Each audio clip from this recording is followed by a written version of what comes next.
Hello everyone, welcome to Diksha Rankers. In this class, we are going to discuss the first chapter of class 6 from Bihar board. So students, the name of our first chapter is My Mother. My Mother means मेरी माँ. तो आइए chapter को start करते हैं. Chapter को start करने से पहले हम सबसे पहले लेते हैं वार्मर, क्योंकि आप जितने भी चैप्टर पढ़ने वाले हैं हर चैप्टर के स्टार्ट में आपको मिलेगा वार्मर. तो वार्मर क्या होता है? वार्मर को समझने के लिए हम एक छोटे से वर्ड का हेल्प ले सकते हैं और वो है वार्म अप. वार्मर भी वार्म अप की तरह ही होता है. वार्म अप आप सबको पता होगा, जब हम कोई आउटडोर गेम खेलते हैं तो खेलने से पहले हम रनिंग करते हैं, स्ट्रेचिंग करते हैं, जंपिंग करते हैं. इन सारे सेट ऑफ एक्सरसाइजेस को हम वार्म अप कहते हैं. अब हम वार्म अप करते क्यों हैं? हम वार्म अप इसलिए करते हैं क्योंकि हम अपने बॉडी को उस गेम को खेलने के लिए प्रिपेयर करते हैं. वैसे ही हम वार्मर के थ्रू चैप्टर को पढ़ने के लिए खुद को प्रिपेयर करते हैं. तो आइए सबसे पहले हम लेते हैं वार्मर. तो वार्मर में क्या है? Whenever in trouble or pain, the word ma comes naturally to us. Can you explain why it is so? Whenever means जब कभी भी, in trouble means परेशानी, pain means दर्द. The word ma comes naturally to us. Naturally means होता है स्वाभाविक. जब कभी भी हम परेशानी और दर्द में होते हैं तो जो शब्द माँ होता है वो हमारे मन में स्वाभाविक ही आ जाता है. Can you explain why it is so? क्या आप बता सकते हैं कि ऐसा क्यों होता है? Now read and enjoy this poem. तो आइए पोएम को पढ़ते हैं और एन्जॉय करते हैं.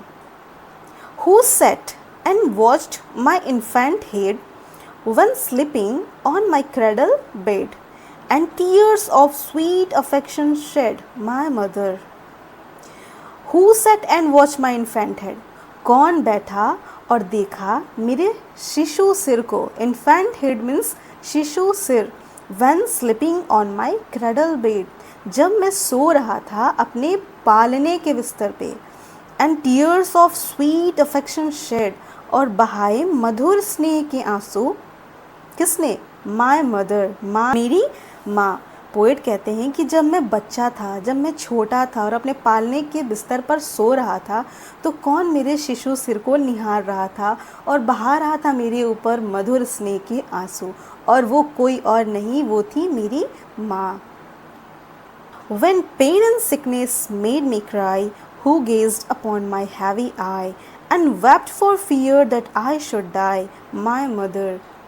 When pain and sickness made me cry, जब दर्द और बीमारी ने मुझे रुलाया. Who gazed upon my heavy eye? Gazed means होता है निहारना. तो किसने निहारा upon my heavy eyes, मेरी भारी आँखों को. And wept for fear that I should die, और रोई इस डर के साथ कि कहीं मुझे कुछ हो ना जाए, और वो कोई और नहीं, वो थी मेरी माँ, माय मदर. पोएट कहते हैं कि जब वो बीमारी से और दर्द से रो रहे थे तो उनकी आंखें भारी पड़ गई थी. तो उन भारी आंखों को किसने निहारा और कौन था जो इस डर के साथ रो रहा था कि कहीं मुझे कुछ हो ना जाए, और वो कोई और नहीं, वो थी मेरी माँ. Who ran to help me when I fell, and would some pretty story tell, or kiss the place to make it well, my mother. Who ran to help me when I fell? जब मैं गिर गया तो कौन मेरी मदद के लिए दौड़ा. And would some pretty story tell, और सुनाई मुझे कुछ प्यारी प्यारी कहानियाँ. और kiss the place to make it well, और चूमा उस स्थान को जहाँ मुझे चोट लगी थी. टू मेक इट वेल, उसे ठीक करने के लिए, और वो कोई नहीं, वो थी मेरी माँ, my mother. Can I ever cease to be affectionate and kind to thee, who was so very kind to me, my mother? Can I ever cease to be? Cease means होता है to stop. Affectionate means प्रेमपूर्ण, और kind means दयालु. Author कहते हैं कि क्या मैं कभी अपनी माँ के प्रति प्रेमपूर्ण, अफेक्शनेट और दयालु होने से खुद को रोक सकता हूँ? Who was so very kind to me, जो मेरे लिए इतनी दयालु रही हो? My mother, मेरी माँ। Oh no, the thought I cannot bear. And if God please my life to spare, I hope I shall reward thy care, my mother. Author कहते हैं कि oh no, the thought I cannot bear. ऐसे विचारों को मैं सहन नहीं कर सकता। कैसे विचार? ऐसे विचार जो मेरी माँ के प्रति मुझे प्रेम पूर्ण और दयालु होने से रोकते हैं।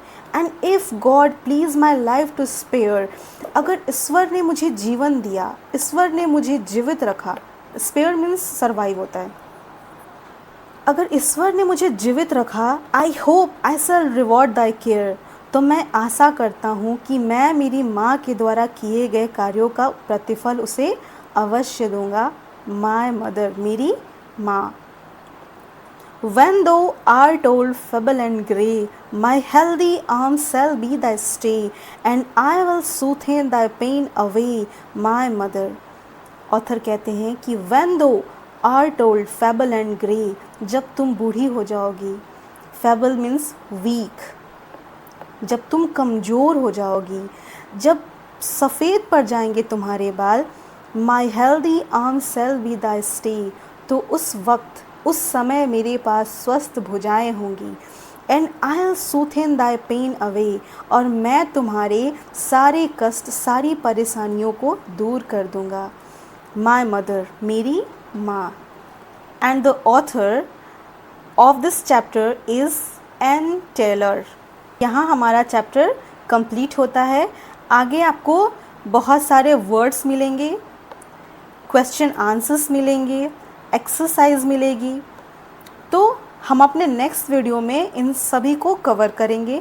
अपने नेक्स्ट वीडियो के अंदर हम क्वेश्चन आंसर्स को डिस्कस करेंगे, क्योंकि क्वेश्चन आंसर्स जो हैं वो एग्ज़ाम पॉइंट ऑफ व्यू से बहुत ज़्यादा इम्पॉर्टेंट हैं। आपकी बुक में बहुत सारे ग्रामर के पोर्शंस हैं जो कि बहुत इंटरेस्टिंग है, उन सब को भी हम कवर करेंगे।